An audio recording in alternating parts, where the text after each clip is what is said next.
जय हिंद दोस्तों, आप सभी का हमारे YouTube चैनल विद्यालय एजुकेशन में स्वागत है। मैं सचिन आज आप सभी के लिए बीपीएससी टीआरई एग्जाम जो 3.0 है, इसके लिए इंडियन हिस्ट्री के महत्वपूर्ण क्वेश्चन लेकर आया हूं। और ये जो क्वेश्चन है आपके सारे एग्जाम के लिए बहुत ही महत्वपूर्ण है, खास करके आपके जो बीपीएससी टीआरई होने वाली है। बीपीएससी टीआरई जो है यहीं से क्वेश्चन कई बार पूछता है।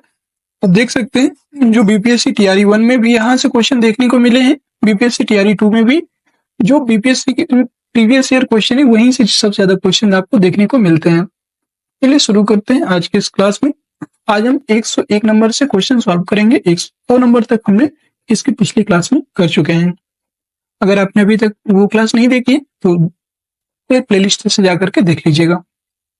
आपका पहला क्वेश्चन है, इनमें से किसने पहली बार यह व्याख्या की थी कि पृथ्वी के अपनी धुरी पर घूमने के कारण प्रतिदिन सूर्योदय एवं सूर्यास्त होता है? आर्यभट्ट, भास्कर, ब्रह्मगुप्त, वराहमिहिर, उपयुक्त में से कोई नहीं है। एक से अधिक। आपका 64th बीपीएससी प्री एग्जाम 2018 में पूछा गया प्रश्न है। ठीक है, 2018 में ये क्वेश्चन पूछा गया था। इसके अकॉर्डिंग जो है आपका राइट आंसर क्या हो जाएगा?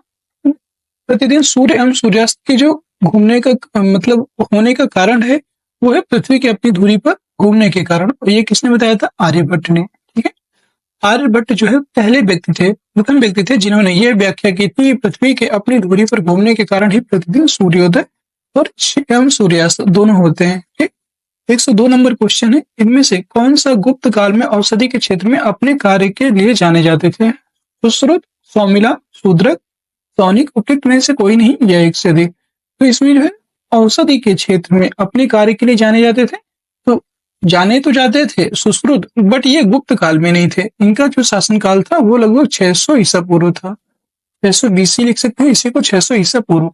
और जो गुप्त काल था ये आपका 275 एडी, ये लगभग 219 से स्टार्ट होता है। और ये लगभग गुप्त काल जो स्वरयुग है वहां पे 275 एडी के लगभग इनका जो गुप्त काल है वह देखने को मिलता है, यहाँ से स्टार्ट होता है।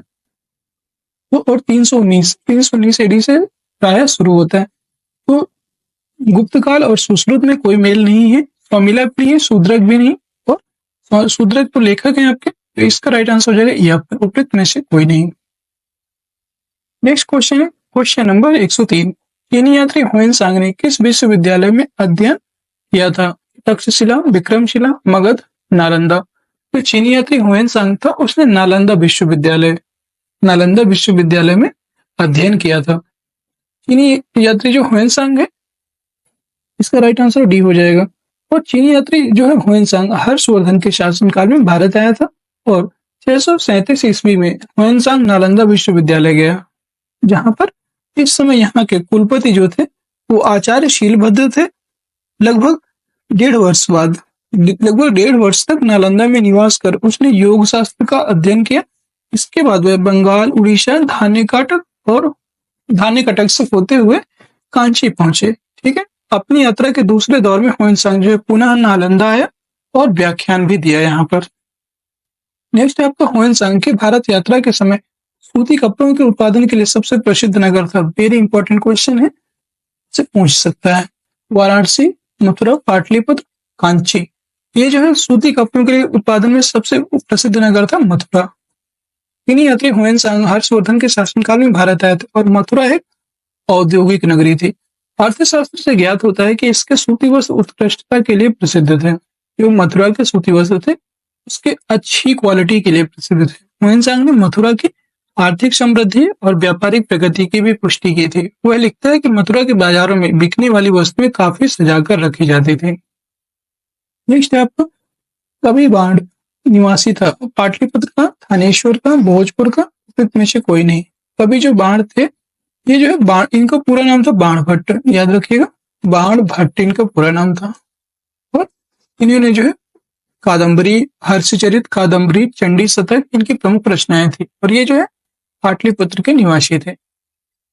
ये कनिष्क के दरबार में रहते थे, ये भी आप याद रख सकते।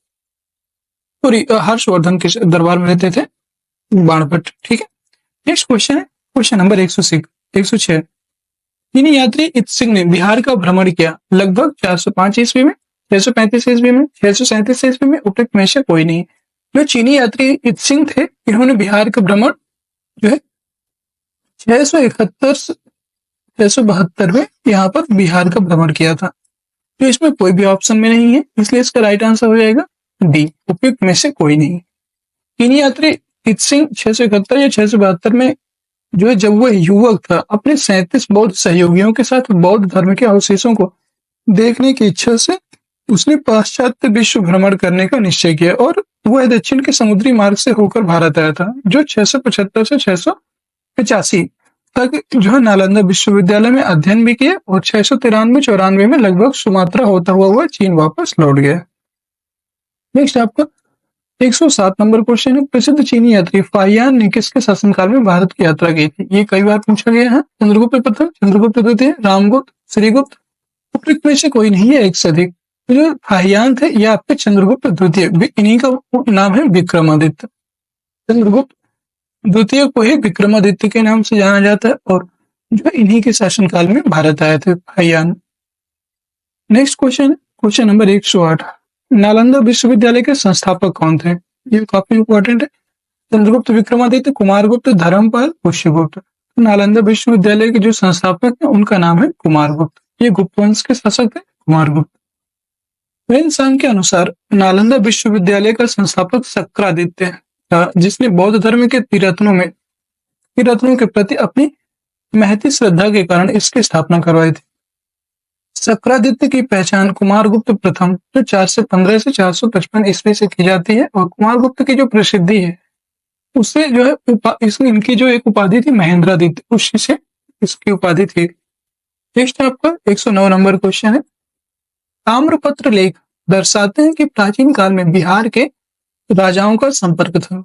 जितने भी बीपीएससी के घटना चक्र के क्वेश्चन है ये मतलब आप देख सकते हैं ये जो क्वेश्चन है सभी एग्जाम में बार बार पूछे भी गए हैं। अभी आप क्वेश्चन कर रहे हैं, इसके बाद फिर हम लगभग 10 या 12 तारीख से जो है इसका प्रैक्टिस सेट लाने वाले हैं। ठीक है, प्रैक्टिस सेट करवाएंगे अब। ठीक है, सारे सब्जेक्ट का अलग अलग करवाएंगे, ये याद रखिएगा। जैसे हिस्ट्री, पॉलिटी, ज्योग्राफी सबका अलग अलग प्रैक्टिस सेट करवाएंगे। तो ये जो है 10 या 12 के बाद हम इसको स्टार्ट करने वाले हैं और ये कंटिन्यू फिर लगातार चलेगा आपके एग्जाम तक। तब तक हम क्या करेंगे, ये घटना चक्र को तब तक फिनिश करते हैं। ये बहुत इंपॉर्टेंट है क्योंकि घटना चक्र से बेस्ट कोई भी बुक नहीं है, ये आप जान लीजिए। आप खुद से लेकर के घटना चक्र के क्वेश्चन जरूर सॉल्व करिएगा, ये सबसे ऑथेंटिक बुक है। देखते हैं ये क्वेश्चन, ताम्रपत्र लेख दर्शाते हैं कि प्राचीन काल में बिहार के राजाओं का संपर्क था बर्मा से, थाईलैंड से, कंबोडिया से या जावा सुमात्रा से। तो जो बिहार के राजाओं का संपर्क था वो था जावा सुमात्रा से। पालवंशी शासक जो देवपाल है बौद्ध मत अनुयायी था और लेखों में उसे परम सौगत कहा गया।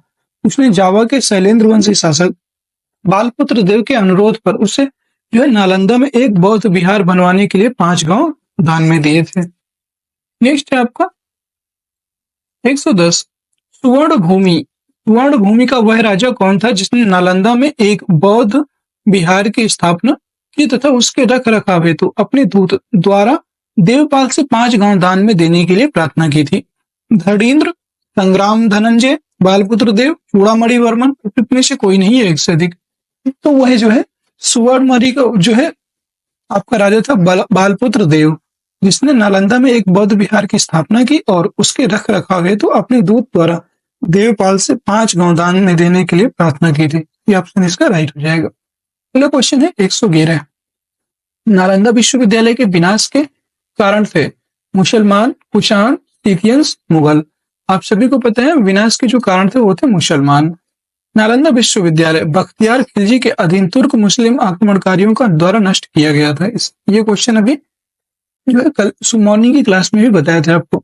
और ये भारत में बौद्ध मत के पतन के लिए अंतिम प्रहार रूप में देखा जाता है। ये आपको 43 बीपीएससी प्री में पूछा गया था। नेक्स्ट है आपका खजुराहो मंदिर। खजुराहो मंदिर स्थापत्य के निर्माण में सहयोगी थे। जो खजुराहो मंदिर किसके स्थापत्य के निर्माण में सहयोगी थे? चंदेल, गुर्जार प्रतिहार, चाहमान या परमार। बताना है कि खजुराहो मंदिर के साथ जो निर्माण किसने करवाया था? ये चंदेल शासकों ने करवाया था। वेरी इंपॉर्टेंट क्वेश्चन है।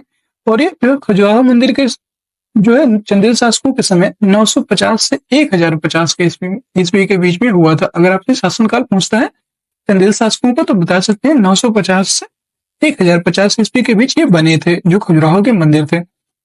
यहाँ के मंदिरों में कंदरिया महादेव का मंदिर सर्वोत्तम है, और खजुराहो का जो प्रसिद्ध मंदिर है ये मध्य प्रदेश के छतरपुर जिले में स्थित है। नेक्स्ट क्वेश्चन है क्वेश्चन नंबर 113। विक्रमशिला शिक्षा केंद्र संस्थापक का नाम है देवपाल, धर्मपाल, नयनपाल या नरेंद्रपाल। तो विक्रमशिला की बात करेंगे तो वो हो जाएंगे आपके धर्मपाल, और नालंदा विश्वविद्यालय की बात करेंगे तो होंगे आपके कुमारगुप्त। इनमें दोनों में जो है बहुत ज्यादा कंफ्यूजन रहती है कई बार, तो आपको वो कंफ्यूजन नहीं रखना है।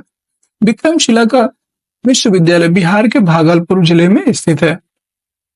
ठीक है, जो विक्रमशिला विश्वविद्यालय है ये बिहार के भागलपुर जिले में स्थित है, और इसकी स्थापना जो है पाल वंश के शासक धर्मपाल ने की थी। दीपंकर श्री ज्ञानजो उपाध्याय अतीश के नाम से प्रसिद्ध थे। यहाँ के सर्वाधिक प्रसिद्ध विद्वान थे। ये तिब्बती भी गए थे, जो ये धर्मपाल है ये तिब्बत भी गए थे, ये बात भी आप याद रखेंगे। नेक्स्ट है आपका निम्नलिखित राजवंशों में किसका उल्लेख संगम साहित्य में नहीं हुआ है? कदम्ब, चेर, चोल, पांडे। यह जो कदम्ब राजवंश का उल्लेख संगम साहित्य में नहीं हुआ, ये ऑप्शन इसका राइट हो जाएगा। नेक्स्ट क्वेश्चन है क्वेश्चन नंबर 115 में देखेंगे संगम युग में उरैयूर किसके लिए विख्यात था? उरैयूर किस लिए विख्यात था ये बताना है। मशालों के व्यापार का महत्वपूर्ण केंद्र, कपास के व्यापार का महत्वपूर्ण केंद्र, विदेशी व्यापार का महत्वपूर्ण व्यापारिक केंद्र या आंतरिक व्यापार का महत्वपूर्ण केंद्र। तो जो संगम युग का उरैयूर था ये कपास के व्यापार के लिए सबसे महत्वपूर्ण केंद्र था। ठीक, बी ऑप्शन इसका राइट हो जाएगा। तमिलनाडु के तिरुचिरापल्ली में अवस्थित कावेरी नदी के तट पर उरैयूर संगमकालीन चोलों की राजधानी थी। यह कारी एवं वाराणम नामों से भी प्रसिद्ध था, और संगम युग में उरैयूर कपास तथा सूती वस्त्रों का बहुत बड़ा केंद्र था। अगला क्वेश्चन है क्वेश्चन नंबर 116। मुद्रा राक्षस का लेखक निम्न में से कौन था? अश्वघोष, विशाखदत्त, कालिदास या भास।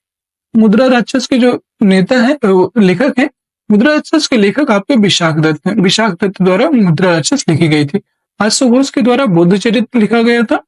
बुद्ध चरित अश्वघोष के द्वारा लिखी गई थी। ठीक है, इसके बारे में देखेंगे तो मुद्रा राक्षस की रचना विशाखदत्त ने की। इस ग्रंथ में मौर्य इतिहास मुख्यतः चंद्रगुप्त मौर्य के जीवन पर प्रकाश पड़ता है, और इसमें चंद्रगुप्त मौर्य को वृषल या कुलीहीन कहा गया है, और धुंडी राज ने मुद्रा राक्षस पर टीका भी लिखी थी। ठीक है, नेक्स्ट क्वेश्चन है 117 नंबर। पृथ्वीराज रासो के लेखक हैं कलहड़, बिलहड़, जयानंद और चंद्रबरदाई। पृथ्वीराज रासो के लेखक हैं चंद्रबरदाई। चौहान वंशी शासक पृथ्वीराज तृतीय, जिन्हें राय पिथौरा के नाम से भी जाना जाता है, ये पृथ्वीराज तृतीय के दरबारी कवि चंद्रबरदाई ने पृथ्वीराज रासो लिखा था। जो पृथ्वीराज तृतीय है इनको राय पिथौरा के नाम से भी जाना जाता था। अगला क्वेश्चन है स्वप्नवास वद्धता के लेखक कौन है? कालिदास, भास्कर, भवभूति या राजशेखर। जो स्वप्नवास वद्धता है उसके लेखक है भास। भास ने जो है स्वप्नवास वद्धता लिखी थी। महाकवि भास के नाम 13 नाटक उपलब्ध हैं, याद रखिएगा, जिन्हें 1909 में श्री टी गणपति शास्त्री ने त्रावणकोर राज्य से प्राप्त किया था, और इन नाटकों के नाम है प्रतिज्ञा, योगंधरायण, स्वप्नवास वद्धता, उरुभंग, दूधवाक्य, पच्चरात्र, बालचरित, दूध घटोत्कच, कर्णभार, मध्यमयाभ्यारोह योग, प्रतिमा नाटक, अभिषेक नाटक, अभिमारक एवं चारुदत्त। ये जो है इनके 13 प्रमुख नाटक हैं। नेक्स्ट क्वेश्चन है आपका क्वेश्चन नंबर 119। कुमार संभवम महाकाव्य किस कवि ने लिखा था? बाणभट्ट, चंद्रबरदाई, हरिसेन या कालिदास। कुमार संभव लिखने वाले थे कालिदास। कुमार संभव महाकाव्य की रचना कवि कालिदास ने की थी, और इसमें जो है 17 सर्ग हैं। अगर आपसे सर्ग भी पूछता है याद रखेंगे 17 सर्ग इसमें स्थित हैं, और जिनमें प्रकृति चित्रण और कार्तिकेय की जन्म कथा वर्णित है। नेक्स्ट क्वेश्चन है 120। किरातार्जुनीयम पुस्तक किसने लिखा था? भट्टी, शूद्रक, कालिदास, भारवी। तो में से कोई नहीं है, एक से अधिक। यह भी 2022 में पूछा गया था। किरातार्जुनीयम के जो लेखक है वो है भारवी। भारवी ने जो है किरातार्जुनीयम पुस्तक लिखी थी। अगला क्वेश्चन है 121। उस स्रोत का नाम बतलाएं जो प्राचीन भारत के व्यापारिक मार्गों पर मौन है। संगम साहित्य, मिलिंद पन्ह, जातक कहानियां या उपयुक्त सभी। तो ये जो है जो प्राचीन भारत के व्यापारिक मार्गों पर मौन है वो है मिलिंद पन्ह। ठीक है, पाली भाषा में बौद्ध भिक्षु नागसेन द्वारा लिखित मिलिंद पन्ह में नागसेन और एवं हिंद एवं शासक मिनांडर के बीच वार्तालाप का वर्णन है, और इसमें व्यापारिक मार्गों का वर्णन नहीं मिलता है। ठीक है, ये देखिए 39 बीपीएससी प्री में पूछा गया था, और यही सेम टू सेम यही क्वेश्चन आपका जो है मिलिंद पन्हों से क्वेश्चन आया था 2023 में, क्वेश्चन आया था यूपी पीसीएस में। ये भी आप याद रख सकते हैं, यूपी पीसीएस में सेम टू सेम यही क्वेश्चन पूछा गया था 2023 में, आप देख सकते हैं। नेक्स्ट आपका 122 नंबर क्वेश्चन है, हर्षचरित नामक पुस्तक किसने लिखी थी? आर्यभट्ट, बाणभट्ट, विष्णुगुप्त, परिमल गुप्त। बताना है कौन सा, किसने हर्षचरित लिखी थी? अभी बताया था आपको, बाणभट्ट के द्वारा हर्षचरित नामक पुस्तक लिखी गई थी। नेक्स्ट क्वेश्चन है आपका 123, चोल वंश का शासक कौन था? विजयालय, करिकाल, आदित्य प्रथम, राजराजा प्रथम, उपयुक्त में से कोई नहीं है, एक से अधिक। चोल वंश के जो संस्थापक हैं वो है विजयालय को ही चोल वंश का संस्थापक माना जाता है। नेक्स्ट आपका जो है, चोल काल किसके लिए प्रसिद्ध था? ग्राम पंचायत, राष्ट्रकूट राजवंश के साथ युद्ध, श्रीलंका के साथ व्यापार, तमिल संस्कृत की उन्नति, और उपयुक्त में से कोई नहीं है, एक से अधिक। तो चोल काल जो है आपको प्रसिद्ध था ग्राम पंचायत, विलेज असेंबली के लिए जो है सबसे अधिक प्रसिद्ध था। नेक्स्ट 125 नंबर क्वेश्चन है, कौन सा मध्यकालीन भारतीय साम्राज्य व्यापक स्तर पर स्थानीय स्वशासन के लिए प्रसिद्ध था? चालुक्य, चोल, सोलंकी, परमार, उपयुक्त में से कोई नहीं है, एक से अधिक। अभी जस्ट बताया कि जो व्यापक स्तर पर स्थानीय स्वशासन के लिए प्रसिद्ध था वो था आपका चोल साम्राज्य, भी ऑप्शन इसका राइट हो जाएगा। अगला क्वेश्चन 126, दक्षिण भारत में मंदिरों के आकर्षक द्वार क्या कहलाते थे? शिखर, गोपुरम, देवालय, मंडपम, उपयुक्त में से कोई नहीं है, एक से अधिक। ये आपको 2017 बीपीएससी में पूछा गया था। इसका जो राइट आंसर वो हो जाएगा आपका गोपुरम। आकर्षक द्वार, जो मंदिरों के आकर्षक द्वार हैं वो गोपुरम कहलाते थे। यहाँ पे आप देख सकते हैं, दक्षिण के मंदिरों के आकर्षक द्वार को गोपुरम कहते हैं। पांड्यों, चोलों के राजकाल में द्रविड़ शैली पनपती रही, और पांड्य काल में जो है मंदिर छोटे होते थे। कैसे होते थे? छोटे छोटे होते थे, किंतु उनके प्रांगण के चारों ओर अनेक प्राचीर बनाए जाते थे। इनके प्रवेश द्वार, जिन्हें गोपुरम कहा जाता था, भव्य, विशाल और प्रचुर मात्रा में शिल्पकारिता से अलंकृत होते थे। चोलकालीन वास्तुकला की विशेषता जो है मंदिर नहीं अपितु गोपुरम है। ठीक है, यहाँ से याद रख सकते हो, इसकी जो प्रसिद्धि है वो गोपुरम ही है, इसके जो मंदिर के आकर्षण द्वार कहलाते थे। ठीक है, और दोस्तों आज की क्लास यहीं तक थी। आज की क्लास में इतने ही प्रश्न थे, और नेक्स्ट डे हम करेंगे मध्यकालीन भारत के जो महत्वपूर्ण प्रश्न हैं। आज की क्लास इतना ही, मिलते हैं नेक्स्ट वीडियो में। तब तक के लिए जय हिंद, जय भारत। आप सभी अपना ख्याल रखिएगा, मस्त रहिएगा।